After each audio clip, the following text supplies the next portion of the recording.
We started as a fully bootstrapped company. To be honest, I think that was like the most obvious and the only available way to start, because if you have an agency, this is like professional service company, you're not super attractive for like, VCs and like angels and like any other type of like investors. But also it's like quite easy, I would say, to start and have revenue, like, from the first day. Welcome to Hiring Nowadays, a podcast about what makes and breaks successful hiring.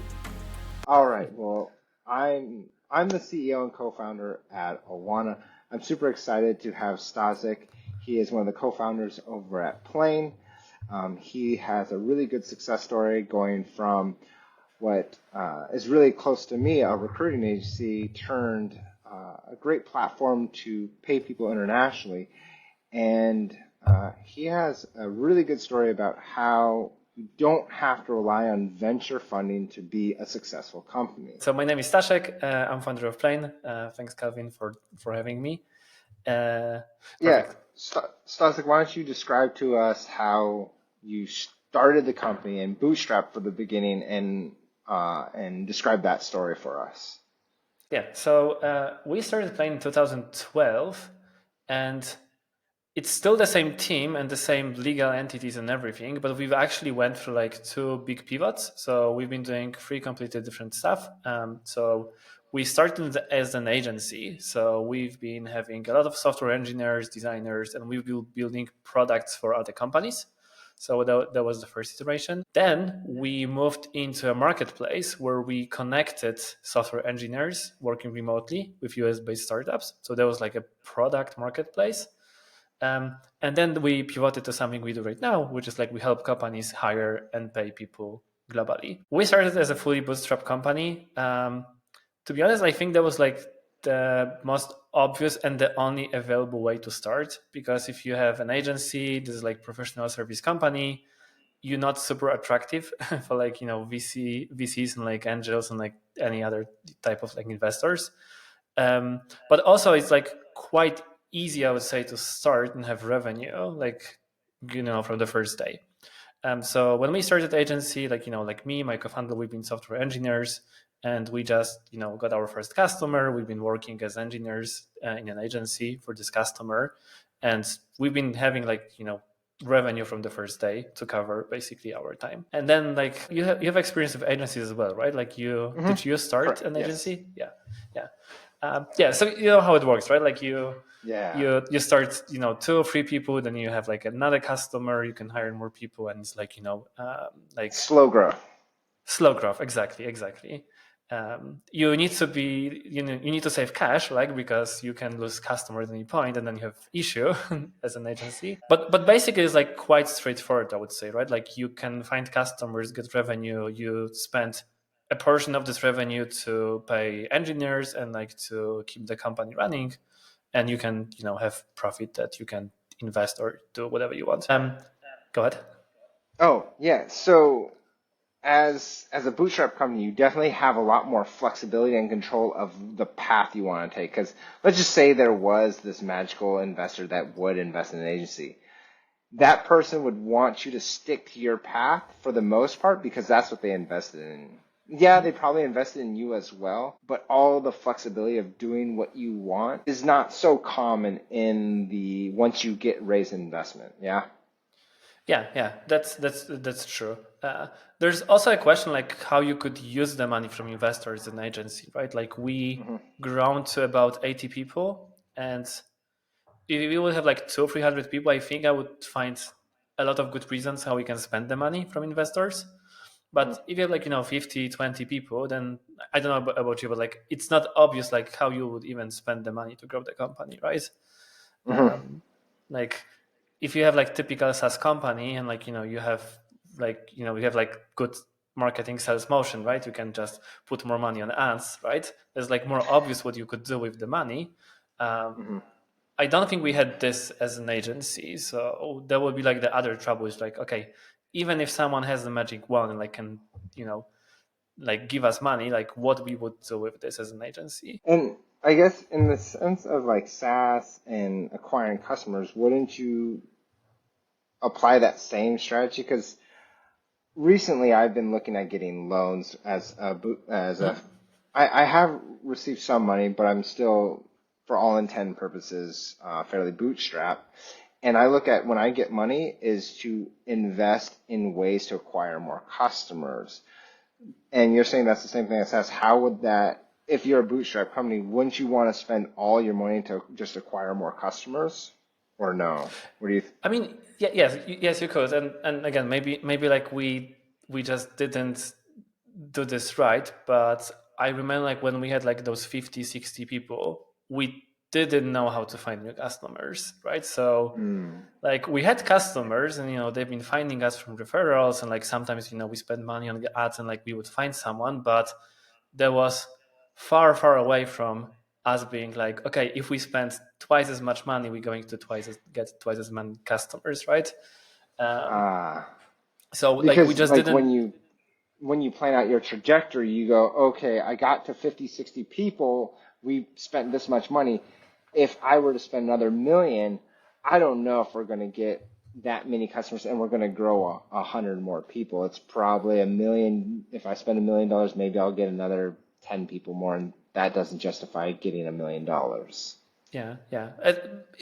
And again, it's because like we as an agency, I don't think we just cracked how to get customers, right? So Hmm. like we've been getting this, and like the business was fine, but like we didn't know how to get 20 more customers like this, for Hmm. example. So and it's not And impossible. I know that like other companies can do this, so it's just like like we just didn't know how to do this at that yeah, point. I mean, you have huge companies that do this all the time, like, but they're not really seeking outside investment. And so I want to kind of go down the pathway. You started out as the agency, then you went to this marketplace, but you still stayed bootstrapped. I know a lot of marketplaces try to raise money.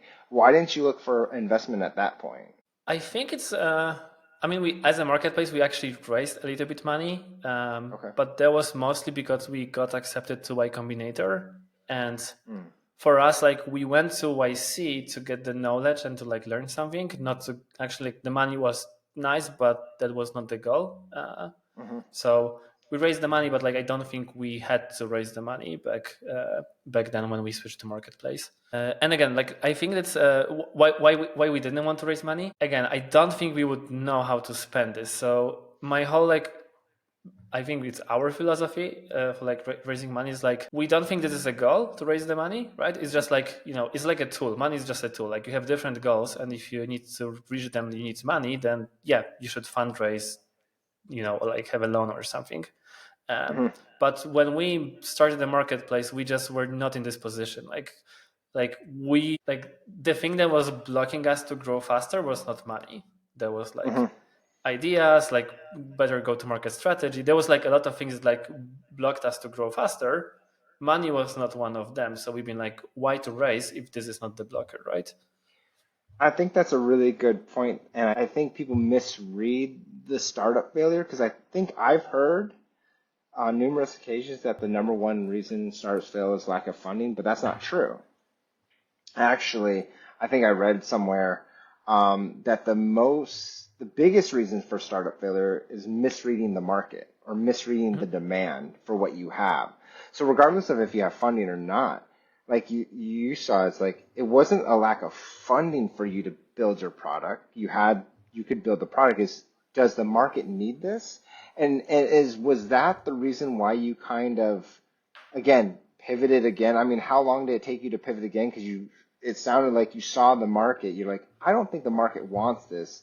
You pivoted, and now I feel like you have a product that the market Mhm. is wanting, and and so now you've overcome the biggest hurdle of when you have a startup, which is understanding market demand. Yeah. So the marketplace was growing. There was like nice business. It was growing. There was not like a crazy growth, like like 3 times a year, like something like this. But there was like very steady, nice growth. It was profitable. It was like generating cash. So there was like really nice business if you look at this way. But we actually had like some signals that there could be a different need on the market, and we can actually go to details. So Yeah. marketplace, we connecting remote engineers, so like an engineer in Brazil with a company in the United States. Hmm. Very quickly, we had to figure out like, okay, how you actually send money to someone in Brazil like what type of contract do you need to sign with someone who is in Bulgaria, right? And like we started like building this compliance and payment thing into the marketplace. And at some point we had customers who had their own developers, but they wanted to use our compliance and payment part of the product to pay them, right? So they'd be like, okay, we like engineers we recruited from Plane, but we also like the software. Can we use it for our own people? And that was like, oh, that's interesting, right? Like, let's see if there's like more customers like this. And very quickly, I think it was like not more than like 6 months, like we realized this is much, much, much bigger market with much easier path to like, get customers, much bigger needs. And we just pivoted like very quickly. We've been like, okay, like we could continue on like this slower growth path, or we can try to like capture this new opportunity. And like we just went all into this new opportunity. And how do you look at growing this new opportunity? Are you on the bootstrap bandwagon, or are you looking at raising? And because I know a lot of companies in this space are raising, but what I've noticed a lot is they have kind of gone away from the original demand because I think maybe their investors are telling them to go a different direction. So I'm curious as what you're looking at in terms of the next phases for Plane. Yeah. So we're still using the same framework, which is like, is money blocking us to do something, right? And when we pivoted, that was actually for the first time, this was actually the case. Like we could move much faster if we would have money, because we knew we need to develop the product. So we knew we need to like improve the product to like capture like more market, right? But we still like we've been profitable from the marketplace. So we've been in this position where like, okay, if we want to develop this new product, we need money, and we could either like continue doing two businesses at the same time, like marketplace, take money and invest in new product, or we could raise money, shut down the marketplace, and focus 100% time of the new product. And we thought this is like better solution, right? So like this is when we decided, okay, we actually would like to try to raise money. That was actually thankfully very easy at this stage. So we raised money very quickly, like in a week, and we just had like the luxury that we can spend now, like 2 or 3 years building the product, and we don't have to. Money was not blocker anymore, right? Like it could be blocker at some point again, but like since then, like the money was not the blocking part. I think that's really interesting because I think a lot of companies don't kind of flip it the other way around. And I don't know if it's a founder ego thing, because the rate of success of a startup to get actual venture funding is like 0.05%. It's really low. But you look at it as, I don't need money if I can do this without it. Like if you can get to you, so it's like what I'm hearing is you're setting up goals, and if you're at your current status and you can reach those goals, don't raise. But if you can't hit those goals without funding, go raise. Yeah. And so like I can give you like a different, like, like I don't remember the timing, but I remember at some point, like we had quite many demos, and me and my co-founder have been doing the whole sales, and like we couldn't spend time on anything else because we've been like doing demos and like selling to customers, right? So the next step to grow that was blocking us was we actually need to hire a salesperson to replace us, right? And for this, we didn't need money. Like we had enough money to hire a new salesperson, right? So the decision was like, instead of going to fundraise, we can focus on like the problem number one, which is like, let's find someone in sales, right? You find the person, and then like you have the most important problem, and the same story. Like, do I need money to solve this, or like I don't need money? If you don't need money, then like focus on like, solving this the other way. So it is simpler framework, but like it's worked for us like pretty well, I would say. You mentioned ego. I think there is something about this. I mean, I'm not going to lie, like, it's very nice to have like TechCrunch article about, raising the next round or something. So, it is nice, right? Like it's nice to like tell other people, hey, we raised at like this valuation, and all of this is nice. but it also costs something, right? Like it costs your equity, and yeah. So yeah, you need to ask But yourself if this is, how important it is for you. It was important for me personally, like when we started. So when we had the agency, I remember we've been doing a lot of mistakes because of the ego. Uh, mm, then the game was like not fundraising, but the game was like how many employees you have. I remember we've been mm, hiring people and we've been like, look, we have like 20, 50, oh, there's like 80 people company. Like, look, it's successful. Like I can go to event and people like want to listen to me. Like all of this is like super nice, right? But we didn't need it so many people back then. That's the truth. Like that's so you had the successful business. You grew the people as more of a, hey, I'm big and powerful. What would you like as companies that do want to turn into agencies, and that might be something that they battle with, right? Like, how would you have looked at the numbers differently, or what would you tell these an agency that's growing pretty fast, but like, hey, I hired a bunch of people. I wouldn't do that because what data points and what reasons would you suggest? I mean, something changed in my head at least a couple of years ago, and now like I'm very happy when we can have like high revenue per employee. This is the metric that I really like. So I'm more proud of like having like high revenue per employee and like smaller team than having like Mm, 100 people, for example. So, mm, but that required some switch in my head. So because when I started, I was like, and again, like that's not the best thing, but like I was a little bit motivated by like external factors like number of mm. employees, But what but again, was like like what go would be ahead. the multiple for you per employee to revenue that you would like, because you're saying revenue per employee, because there's also the law of diminishing returns. Like, okay, I can get 40x per employee, but then if I add an extra one, if I'm not growing, then it's like 35, then 30, then 20, then 10, because maybe, and that's where you were by the time you hit Hmm. 80 people. But what would you say, like for you, was the magic, if you can state it, what was like the magic number where you're like, okay, until I hit this number, I'm not going to hire anybody again. Uh, that's going to be At least hard to answer yeah, at least at the agency level. at the agency level. Yeah, yeah, yeah. 'Cause To I'm be sure honest, a I lot don't of remember. agencies, Yeah, yeah, roughly then, because I'm sure a lot roughly. of agencies are going to be out there going, oh, okay, they might fall into this. Honestly, because Yeah. I remember even myself, right? When Hmm? we were growing, we were making a lot of money. I'm like, okay, I'm just going to hire somebody. And then it's a note to myself as we continue to grow, like, okay, I don't want to hire someone unless they can bring, like for me, it's pretty minimal. Like I think it's like if they can, if it produces a like a 4x return, then Hmm? I'm okay hiring that person. But if I can't justify that type of return, then I wouldn't hire somebody. Okay, okay, yeah. So we had actually like very similar rule in an agency. So because in like I don't know how about you, but like at our agency, like we've been billing the customers by hours and we've been paying the engineers Mm, by hours as well, right? So it's like any hour worked here, like you can bill the customer and mhm. like you keep some percentage, right?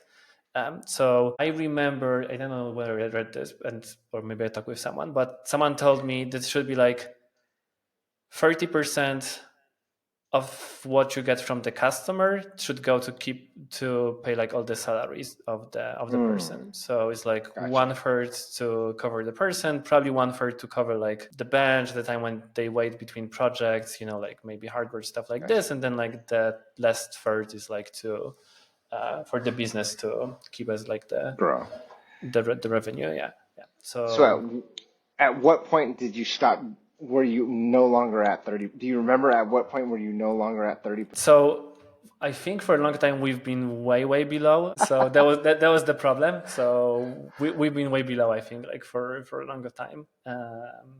Yeah, but gosh, that was like so many years ago. I don't I don't remember. But like there was a goal and like it's something we heard from like other people. But I don't think we ever achieved this actually. Mm, you just had some extra money lying around, like, let's hire more. We got to get to, your goal was more of the outward success than actually your bank account success, maybe. Yes, yeah. So like we've been really motivated by growing back then. So we've been Hmm. like, we want to grow this to, big agency. Like that was the goal. Like the goal was not to like save cash. Hmm. Like You almost were operating like a venture-backed company. yeah, I mean like we've been spending like all the profits. So we've been like, we've been trying to build our own products. We've been trying to grow this, but like basically we've been like always spending all profit. There was like, like we've been always like break even at I the guess at the it end of the year. I guess it did lead you to your iterations.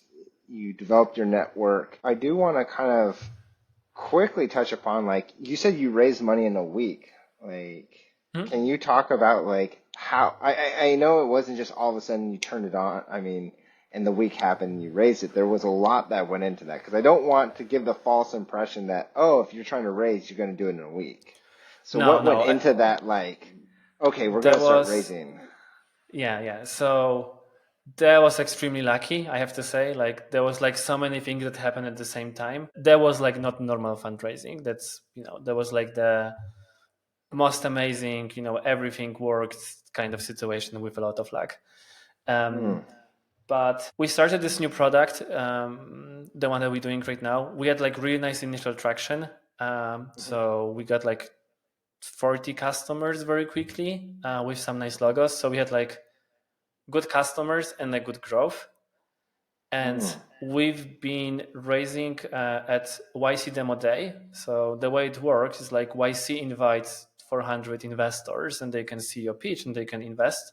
So this is nice because you don't have to connect with everyone. It's just like you Hmm. present what the company is doing and you have like 400 people, that just let you know if they want to talk with you. So this is super helpful. Like to have this like organized for like one very specific day. That was exactly when the COVID started. So I Hmm. actually went to States from Europe. And when I landed in Europe, I heard they're going to cancel all the flights the next day. So Okay. I landed in San Francisco to raise money, went to hotel, and I had to go back to airport and I caught the last plane actually from Wow. US to Europe. Yeah, that was crazy. So there was like this time, like 2020, beginning of COVID, everyone doesn't know what's going on, and then we Yeah. started the fundraise, and we've been like helping remote companies hire people abroad. Beginning of COVID, nice growth. Everything just lined perfectly. Everyone was like, okay, remote is going to be big because of COVID. Like there was a big thing, and we also one of the first calls we did was from very like famous investor, and they decided to like invest on the first day. And then that was like super easy because like every other call we were just like, hey, this person invested, right? Hmm. And this is a kind of person, like if they invest, everyone invest basically. So Gotcha. that was like super super easy. I mean like easy, like yeah, like like quite easy. It was a lot of work because we had so many meetings. I remember my co-founder was like, he had like 80-90 meetings in a week. So Wow. that was crazy, but yeah, like we've been super lucky. I don't think you can copy this. I think it's all about like and I think while it wasn't a direct failure, there's just for people listening, if you're ever thinking about starting a startup, your chances of being more successful the next startup are much higher if you failed than if you just start a new one. So like you had one, I think the number is the chances of failure on your first startup are like 18%, but if you have started one and try again, it's 20%. So it goes up every time you start a startup. And so for you, well, it wasn't a failure. Your companies didn't fail, but you started your agency, you used the money, you saw it, but you pivoted with that, and then you came up with a new idea. Then you saw the market dynamics, and you go, okay, actually, this is saying something else. But if you would have just stuck with your agency and just let that go, for whatever reason, maybe you would have had to start all over. Or maybe if you just like, if you didn't want to see it at all, you might not have had that opportunity to pivot, right? Because I think that's a big Mhm. problem that some startups have. Are they don't notice those signals at a time, and they just go with what has originally worked for them. Yeah, yeah. So, And you probably have the same experience, but like I learned so much for like failures, and like we did them like thousands of them, right? But if you fail, then like it's a good lesson, right? So it's oh good to yeah, good to find and make lessons. So like the agency, for example, like we've been like we thought that the most important thing in growth is like having as many people as possible. So we've been like hiring like crazy, right?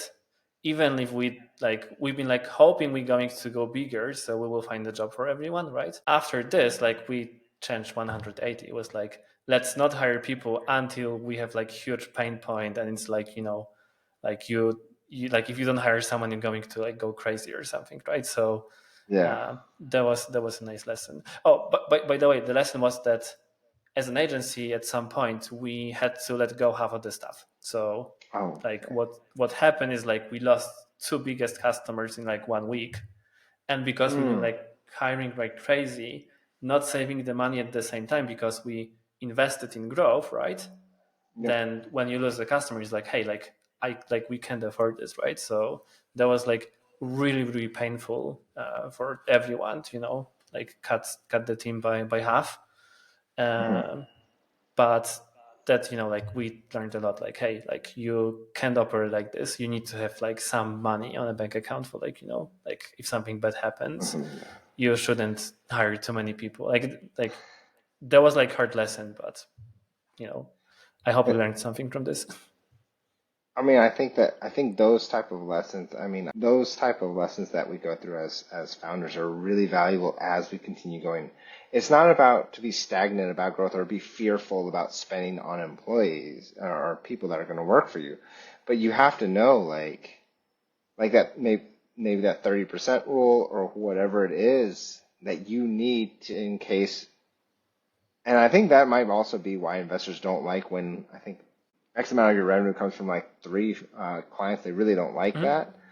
Yeah, So that makes it really hard. But still, yeah. I don't think you would have, But honestly, maybe you wouldn't have done much different. But yeah, maybe the hiring of people is something that you don't know unless you've honestly made the failure at that point. yeah, yeah. The worst thing is like every like a lot of people told us this, right? Like I talk with like more experienced people, and they made the same mistake, right? And they let us know. But some mistakes you think you're different, right? And Yeah. you just have to do the same mistakes and Yeah, learn this and way. let's talk a little bit about like bootstrapping versus raising again as well. Like I'm of the opinion, regardless of, I think the path to profitability is something that more companies are striving for because they want to retain their company more down the road instead of giving up more of it. But I still think there's value in raising some money at some point Hmm? because I believe it's uh, if you've never raised money, it gets really hard to raise money later, right? I think it's like I know it's 0.5% of the people get funding that raise actual venture capital, but I think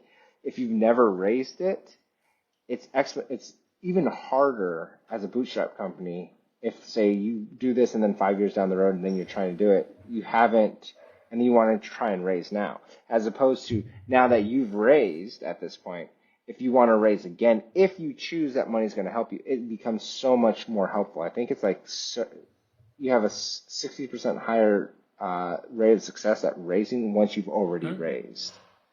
Yeah, yeah. That makes sense. I mean, this is different skill. Like you have to learn how to race like that. So that makes a lot of sense. And again, like I'm not against raising money. Like I, Hmm. like in like for example, like we love our investors. Like they great. They help Hmm. us a lot, not only with money, like with other stuff. So you know that makes a lot of sense. And like there's no like one path. Hmm. It's just like I personally like don't like to raise money just to raise the money, right? So it has to be like it shouldn't be a goal. Like it should be Hmm. this is just a tool. Like if you know how to do it with the money, then yeah, it's super useful and can actually help. So let's talk about the tools that or the thought process for why or why not you raise. I mean, because of course you're like, okay, how am I going to spend this, right? You're like, okay, SaaS product going to spend on ads, whatever. But like, what was the effort that, and how did you break down how to determine whether or not you would want to raise at a certain point? Um, so in our situation, like when we've been like in a pivot, so there was like, it was clear we need to build more of this new product. So we had like, duct tape solution, right? It was like working, but that was like very basic, right? And we were like, okay, to really start selling this and getting more customers, like it has to be like, we need to add more stuff to this product. And it's probably going to take 5 months with the current team. Maybe we could hire someone. It's going to be like 4 months or something, right? So we knew we needed a couple of months to build this, but we only had money from like the previous business, right? So to have enough money for like 5 months of building product, we would need to either keep the old products, right, and get money this way, or like raise the money. And this is what we discussed. Like, you could continue the old product, but then like doing two things at the same time is like really hard, right? So it's always, for us, it was like, I would rather raise money and have 100% of time to focus on this new thing than like spend 50% time here, 50% time here, and like not raise money. And I guess devil's advocate here, just a thought, because I think I've seen a lot of companies have side businesses. What would your, like, why wouldn't you have just hired, say, a CEO for the old company so you can be more like an advisor for the old company, still make some revenue, but you don't have to really do anything except maybe like a monthly meeting or maybe a weekly meeting? Or was that just a determination of, okay, we're just done with that? Yeah, that's a good question, and like I've been asking this question myself a couple of times. I think like it's all about the, how to say this. I think I'm impatient, so like, yes, you can find a CEO, but like, okay, it's going to be like 4 months to find a CEO. It's going to be, a couple of months to like introduce them. There's like finding someone to lead an agency, for example, I think is like 1-2 years process, right? So it's always like, you could do this and like you're going to have more money, but then like this nice new idea you will have to wait like a year to like focus on this, right? Gotcha. So we've been always like, we don't want to waste our time on like this is so exciting, right? And we really want to do this. We don't want to wait. We want to focus on this because this is like, we just believe in this so much. And That's a good point. Yeah, because we did talk about, hey, I don't want to do sales. I mean, you're always going to do sales, but I need more help with sales, so let me hire someone for that, right? yeah. But So that's an onboarding process of something that you want to continue to do. Whereas the other thing, if you have these two companies, you can't spend time in the other company, and you need to put your time and efforts into this new idea in order to really see the growth happen. So, yeah. And for example, what happened for us is like, once we raised the money, I think it took us like 6 weeks to basically kill the previous business. So, and this is the business we've been building for like 4 years, right? So it has like customers, users, a lot of time. And it was like, okay, we really want to focus on this one. We now have money in the bank. So again, could we sell this? Probably. Could we find someone to lead this? Probably. But there was like, we didn't want to spend this time, so we just shut this down. Yeah, we actually partnered with like a couple of different companies. So basically, we just went to our competitors and be like, "Hey guys, like, do you want to buy this?" No, okay. We didn't find a buyer in like 2 weeks. Like, no one was like, seriously interested. So we were like, okay, like, we want to have customers and users be happy. So we just like talked with like 2 competitors that we really liked, and we just like transitioned all the users and customers to this other company.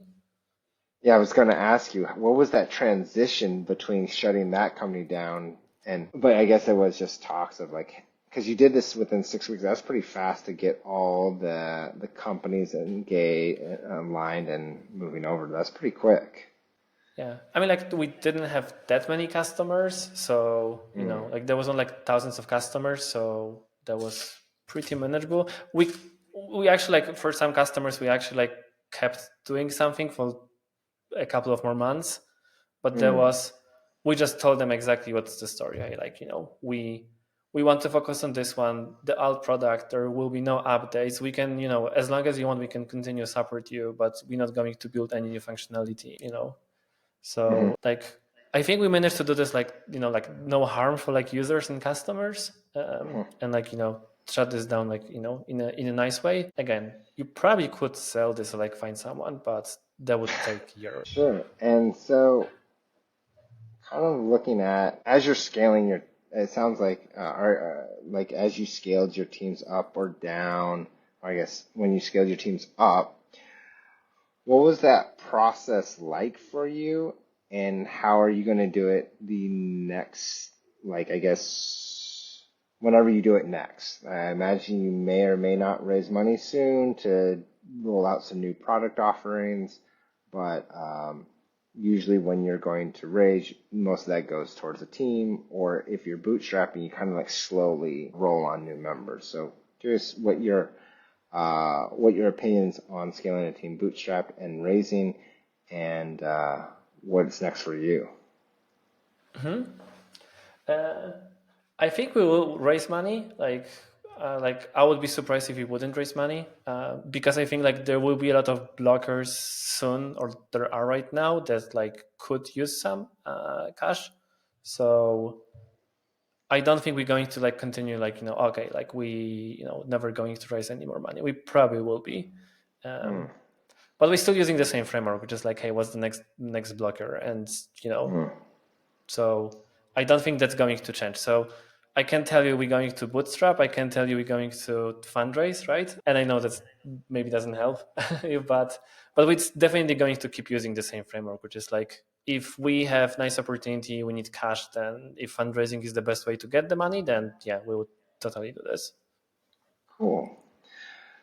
Well, Staszek, it was really amazing to talk to you. I think there's a lot to generate in terms of how to grow, like, one, an agency, two, how to, like, I mean, we kind of briefly talked about your experiences with YC.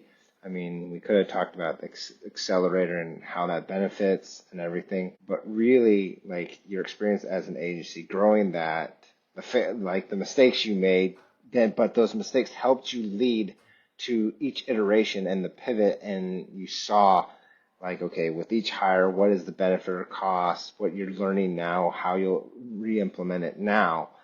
Really, really fascinating, and really helpful to companies as for agencies that want to bring on more people, how they plan on scaling, like being careful about those numbers and having those cash reserves, because you had good growth. You had good growth for your early years, but still something unexpected can happen. And don't be too egotistical to not remember that. Yeah. Like, yeah, if something bad can happen, it will. So that's nice to plan for this. Yeah. One thing that also, like, and you probably have the same experience, but I think most of the agencies, they want to build a product at some point, and they always doing some side project, and they like hope that like this side project is going to grow. We've been trying this for many years. So like when we had agency, we always trying to build something. I think we built like Slack basically like 5 years before Slack or something. So there was like a lot of like those interesting projects, but because they side projects, they never got like full attention. And I think it really hurts them, right? So it's like if they don't have full attention, then like they're never going to grow into any scale or anything, because if you have agency and a side project, then agency is always going to take the priority. So what helped us like with the pivots was like the pivots like is more hardcore, I would say, but this is like, okay, now we're going to stop focusing on agency and we're going to focus on the product, and that helps. Like that helps a lot. Maybe one of the takeaways after hearing you talk is it sounded like you knew you didn't want to stick in the agency full time for the rest of your career. Maybe the idea would have been to have just planned for your exit, even if you weren't exiting. So like, because you said it's going to take 1 or 2 years. So planning at any point, like even if you didn't have the product, just plan for that person to replace you, and maybe you just work as one of the agents on the team instead of the leader of the team. Plan for your exit while still, and then it frees you up to do the side projects till you get something that's exciting. Maybe that's, I'm hearing from you, that is something that other people that are bootstrapping start thinking about, that unless you really love, unless that is the agency is what you're going to do for the rest of your career. But if not, if you're working on these side projects, start planning for your exit. Yeah. I mean, like for us, like agency was fun and it was like super exciting, but I think it was exciting because it's been growing. So like any growing company is exciting because there's like so many things going on, and it's like a lot of positive stuff. So I really like the agency. Like that was like super fun. Like there was great business. But I think what you're saying is right, that I think we always knew that at some point we would like to build a product company, and we didn't plan for this, right? So maybe what you said would be right to do, like plan the exit. But I knew like, okay, like 20 years like from now, I'm doing agency, I'm probably going to do product. Like I think that was Yeah. quite obvious, even if it's fun right now and exciting. I think that's the key is like, do you see yourself agency or do you see yourself in a product at some point? If you are honest with yourself and see that you could be a product, because imagine you had the CEO and you could have planned that and you still have the agency on the side, but you don't have to do anything. You have your one monthly call or whatever, check in, hey, how are revenues? Okay, good. And I can move on. Maybe in hindsight, 2020 is always easier to say, yeah, that's easy to do. But those CEOs aren't cheap either, so. Yeah. Do you know anyone who made this? Because I have hundreds of friends with agencies, and I probably know one person that managed to actually like, find a I CEO have and no like don't. clue. Don't do I'm that. just high level thinking, yeah, maybe it's easier said than done. Yeah. That's my experience. Like, yeah. But that would be nice. Yeah, I agree. Yeah, maybe because maybe that's why it does take more than 1 or 2 years, but then it also becomes you just don't want to keep searching for your replacement because it's just you'd rather be doing something else. So maybe that's why Yeah. you stop doing it. All right, Staszek. Anything else you want to leave with the listeners in terms of bootstrapping, raising, running an agency, planning for growth? Any tidbit that No, you'd like to no. leave? No. Like that Okay. was fun. Like like I always like to talk about agency times. That was like so different than like what we do right now, but that was very interesting. So yeah, I don't think I can add anything. Well, perfect. Thank you, Staszek, for your time. Definitely. So, just I really appreciate everything that you said. A lot of good, valuable content out of there. Bootstrap venture. Do what's right for the growth of your company and not just what's right for your ego. Yeah, you could summarize this way. Very positive. Thanks for tuning in and spending a part of your day with us. We appreciate it. If you enjoyed this podcast, please subscribe, rate, and leave us a review. We are on Spotify, Apple Podcasts, and YouTube. Have questions? Head over to awana.io and ask away.